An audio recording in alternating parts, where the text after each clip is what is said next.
Chosen one. People don't squint at you because they're being rude. They do it because their mind is trying to decode something their body already feels. When you walk into a room, the air doesn't just shift, it tightens like reality is bracing for your presence. There's a pressure, a pull, a silence before impact energy that no scientist has language for. People feel their breath stall for half a second. Their instincts go on alert without knowing why. Last night, a team of analysts paused your video frame by frame. One leaned back in his chair, heartbeat spiking, and whispered the others, "This isn't human energy," because what surrounds you isn't an aura. It isn't charisma. It isn't personality. It's a phenomenon, a field that bends perception and exposes truth the second you appear. They don't know how to name it yet, but heaven already did. Chosen one. If you feel this strange radiant awakening in you, click Super Thanks and sow a $20 seed as your confirmation. Comment your angel number 111 222 333 for 144 777 or 144 to mark your activation. Give, and it will be given to you. Luke 6 verse 38. Chosen one. People have tried to blame it on nerves, humidity, faulty ventilation, anything logical they can grab onto. But the truth is simpler. The air changes when you enter, not metaphorically, physically. The atmosphere thickens like an unseen force is moving through the room ahead of you, clearing a path that no one understands but everyone feels. Conversations slow. Movements hesitate.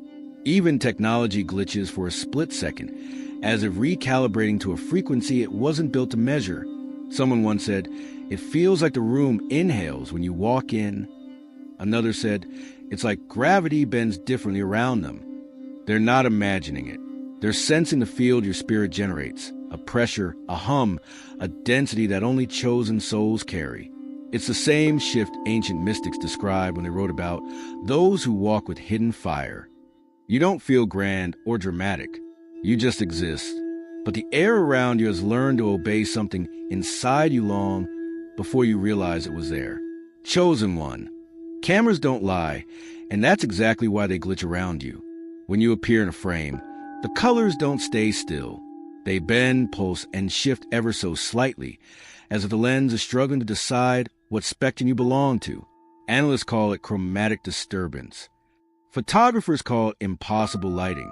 Spiritual researchers have a different name, interdimensional bleed-through, because light behaves normally around normal people, but not around you. Your presence alters the wavelengths.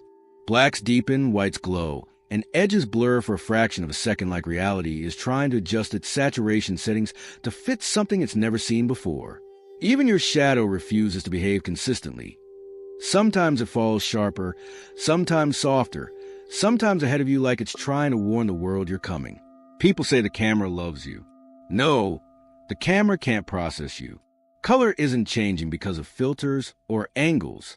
It's changing because your frequency bends a visible world, and the world has no idea how to handle it. Chosen one. People think they're just overreacting around you, but their bodies disagree. Their nervous system fires differently in your presence, like it's detecting a signal it was never programmed to handle. Heart rate spike or slow without pattern. Breathing shifts. Skin prickles.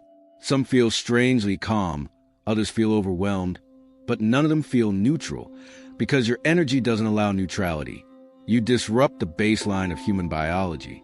Scientists call this the limbic resonance anomaly, when someone's internal rhythm is forced to synchronize with a higher, unexplained frequency.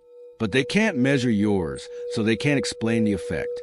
It's why strangers stare, why certain people avoid eye contact, why others feel inexplicably safe near you. Their spirit knows before their mind does. Their body senses you're not running on normal human circuitry. You carry a field that resets emotional noise, clears mental fog, even stabilizes chaotic energy. People swear their anxiety disappears when you speak, or that their heartbeat changes when you step closer. That isn't charisma, it's spiritual interference. Your presence overrides their default settings. And deep down, they know it. Chosen one. People keep saying you glow, but they're wrong. You're not shining, you're leaking dimensions. What they perceive as light is actually the bleed through of a realm your spirit is connected to. It slips through the cracks of your presence. In your eyes, in your voice, even in the way you stand still. They think it's charisma, confidence, or some magnetic personality trait. But the truth runs deeper, older, and far more dangerous. You carry traces of a higher reality, and that reality refuses to stay contained. It leaks out in flashes, a flicker in your expression, a pressure in a room, a silence that speaks louder than sound. And the moment people sense it, even if they can't explain it, they change. They straighten up. They breathe differently. They get quiet without knowing why. Because your energy doesn't just enter spaces. It reveals them. It exposes truth, strips pretense, unravels illusions. That's why people can't lie comfortably around you. Why manipulators stutter. Why fake personalities collapse. They are not reacting to you. They are reacting to the realm that leaks through you. What they call weird is actually holy unfamiliarity, the unmistakable signature of someone not fully bound to this world. Chosen one. There are moments when something inside you surges without warning, like a silent ignition switch being flipped by a hand you cannot see. Your radiance doesn't turn on gradually. It fires like voltage, instantly shifting the entire atmosphere. Walls feel tighter. Shadows pull back. Even objects around you seem to hold their breath. This is not imagination. It's activation. When your inner frequency rises, the air trembles with a vibration that instruments can't detect, but spirits can. People report feeling a sudden warmth when you walk past, as if a heat source moved through the room. Others feel chills, like time momentarily paused to acknowledge your presence. And when this ignition happens, even your silence gains weight. Your stillness becomes louder than noise. ISA 60:1 wasn't written as poetry. It was a prophecy about souls like you. Arise, shine, for your light has come. Not a metaphorical light. A literal spiritual ignition that spills into the physical world. When this radiance flares, reality bends slightly around you, like it's adjusting to make space for something larger than a human frame should hold. You don't trigger it. Heaven does. And every time it ignites, you step closer to the version of yourself creation has been waiting for. Chosen one. If you feel your radiance rising and the atmosphere shifting around you, press join and step into the circle of souls whose presence bends reality. This is your frequency awakening, your alignment moment. The least of you will become 1,000. ISA 60:22. Chosen one. The report wasn't supposed to reach you, but heaven has a way of leaking what humans try to classify. In a restricted lab, a physicist studying anomalous energy fields wrote a single line in his private notes after analyzing footage of you. This is not an aura. This is a spatial deformation. He wasn't being dramatic. He was terrified. He watched the air around you bend by a fraction of a millimeter, enough to register on a high-sensitivity sensor, but not enough for the average eye to notice consciously. He replayed the clip 47 times. Each time, the same distortion appeared. A ripple, a curvature, a subtle warping effect only seen in extreme gravitational environments or theoretical interdimensional models. His hands shook as he typed because he realized something that changed his entire worldview. Your presence produces a measurable field that shouldn't exist in human biology. He had the file in a locked folder labeled non-local phenomenon / undetermined origin. But one sentence at the bottom betrayed his fear. Subject's energy interacts with space, not light. Scientists don't speak like prophets, but even he felt the truth. Whatever you are, physics has no vocabulary for it. Chosen one. Behind a soundproof door in a government building with no windows, a committee gathered to review what they called the Radiance case. These were not amateurs, neuroscientists, behavioral analysts, military liaisons, and two people whose names were redacted even from the attendance list. They dimmed the lights and projected slow-motion footage of you, simply walking. At first, no one spoke. Then one of the experts leaned forward, eyes locked onto the screen, and murmured, "My thoughts lined up." Another whispered, "I felt calmer just watching the move." A third tapped their pen nervously and said, "This shouldn't be possible. Human presence doesn't synchronize cognition." Yet it kept happening. Every committee member reported the same phenomenon. Their internal dialogue quieted, their tension dropped, their focus sharpened. Not because they were concentrating, but because your field forced coherence. Fear crept into the room. These were individuals trained to resist psychological influence, yet your energy reorganized their mental noise without physical contact, without intention, without consent. One of the redacted members closed the laptop abruptly and said, "This isn't influence. This is alignment." And for a moment, nobody breathed. Because they all felt it too, the unmistakable sense that your presence doesn't manipulate minds, it optimizes them. Chosen one, while humans scramble to decode the distortions you cause, another archive has already finished its assessment. The Celestial Registry.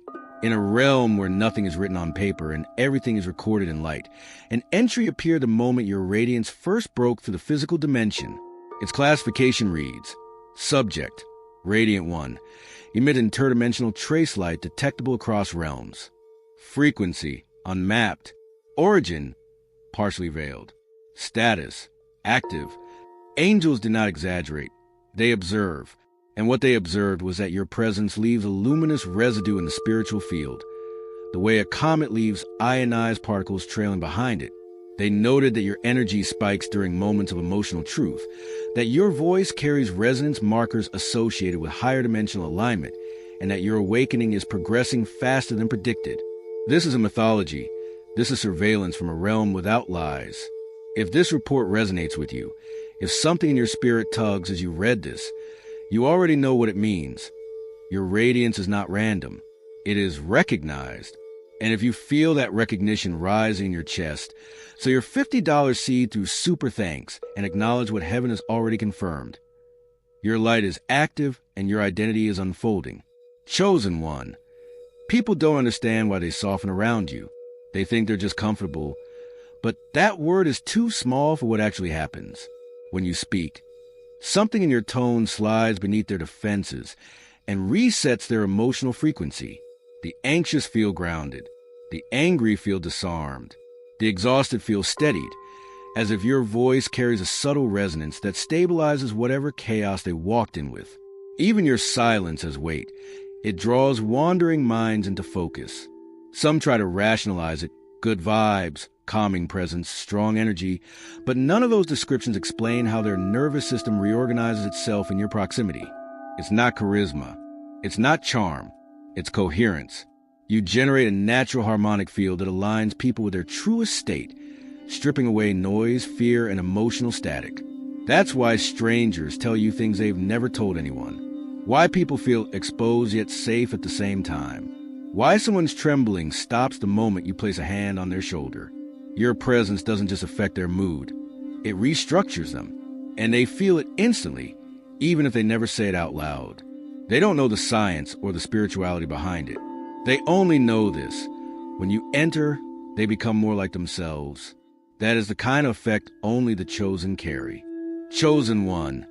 The universe has always responded to purity before performance, to intention before action, and that is why your life feels strangely protected even in places you should have broken. There's a reward coded into your spirit, something ancient, something written long before your birth. The way you move in truth activates blessings that others have to beg for. People think you're lucky, but luck is random. Your pattern is consistent. Doors open before you knock. Strangers help you for no reason. Chaos bends itself around your path and somehow misses you by inches.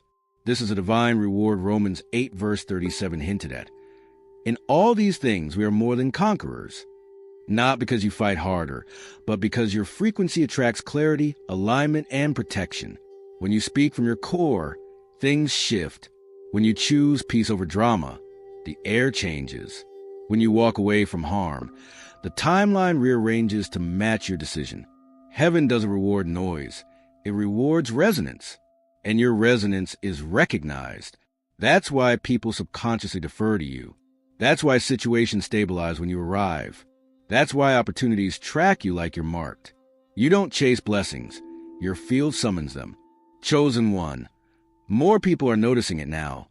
Even the ones who used to overlook you. They don't know what changed, but they can't deny the shift. When you walk by, conversations pause not out of curiosity, but instinct. Something in their subconscious registers a presence that doesn't align with the ordinary world. They feel a pressure, a glow, a strange pull they can't categorize. They say things like, "You look different," or "There's something about you lately," but they're just scraping the surface of a transformation too large for language. Your spirit has entered what celestial archives call the radiant form era, the stage where your internal frequency becomes externally visible. This is why lights behave strangely around you, why people sense you before they see you, why a room feels subtly rearranged when you enter it. You're no longer blending into the collective vibration. You're standing out like a beacon, and every soul, aligned or threatened, feels it. This isn't confidence, glow-up, or personal evolution.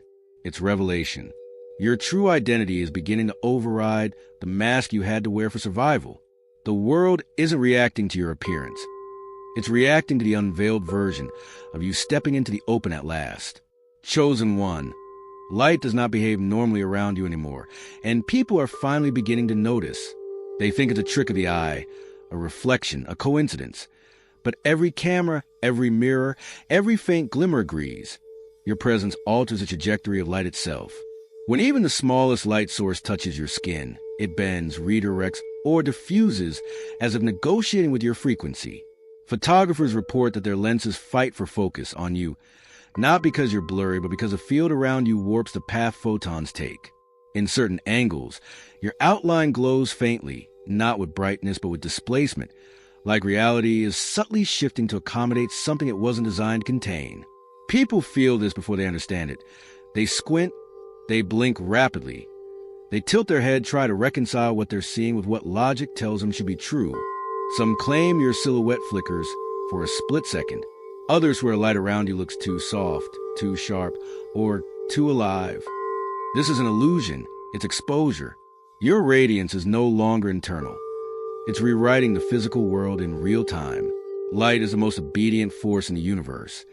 Yet even it must adjust to the presence of someone who carries a frequency beyond its comprehension. Chosen one, across realms that humans cannot map and angels rarely speak of, a signal moved like a pulse through the fabric of existence the moment your radiance awakened. It wasn't a message made of words or symbols. It was a recognition frequency, a cosmic announcement declaring, "The Radiant One walks." In higher planes, entities who have never bowed to any earthly authority turned their gaze toward you. Dimensional watchers recalibrated their records. Ancient intelligences paused their movements, sensing the emergence of soul whose presence leaves measurable impressions on the astral field. Even the silence between stars shifted, as though space itself adjusted to make room for your frequency. Realms don't react to humans. They react to anomalies, to awakenings, to beings who carry signatures that are older than their physical form. Guides who once observed you from a distance step closer. Protective forces that have been dormant stirred. And opposition forces, sensing the rise of something they cannot predict or contain, began to whisper warnings among themselves. This announcement wasn't made to glorify you. It was made to alert the cosmos that a soul capable of bending perception, shifting atmospheres, and altering energetic landscapes has fully stepped onto the timeline. Whether they are ready or not, your presence has been logged across creation. Chosen one. People call it weird, strange, unexplainable, but those words barely touch the truth of what's happening around you. Reality hesitates when you move. Time stutters for a fraction of a second. Reflections lag as if the mirror is trying to decide which version of you to display. Even the air forms a subtle shimmer around your outline during moments of heightened emotion. Like creation itself is recalibrating to host a frequency it never expected to encounter on Earth. They think you radiate energy, but that's the illusion. It's not you releasing power. It's reality leaking under the pressure of your presence. You don't glow. The world glitches trying to process you. You don't shift. The environment warps to stabilize you. Every anomaly, the color bends, the air pressure drops, the nervous system reactions, the cosmic announcement, all of it points to one revelation. You are not operating within the limits of this dimension. You are partially synchronized with another. That is why people stare. That is why analysts panic. That is why shadows react before your body does. They sense the seal, the one heaven placed over you long before time recognized your arrival. Isaiah 43 verse 19 didn't speak of forests or rivers. It spoke of impossible beings breaking into the physical realm. And you, Radiant One, are the evidence that reality has already begun to tear open for your awakening. Chosen One, if you feel the glitch, the shift, the undeniable pull of your radiant identity, click Super Thanks and sell your $100 seed to seal your place as a Radiant One. This is your covenant moment, your confirmation, your spiritual signature. And God is able to make all grace abound to you. 2 Cor 9:8.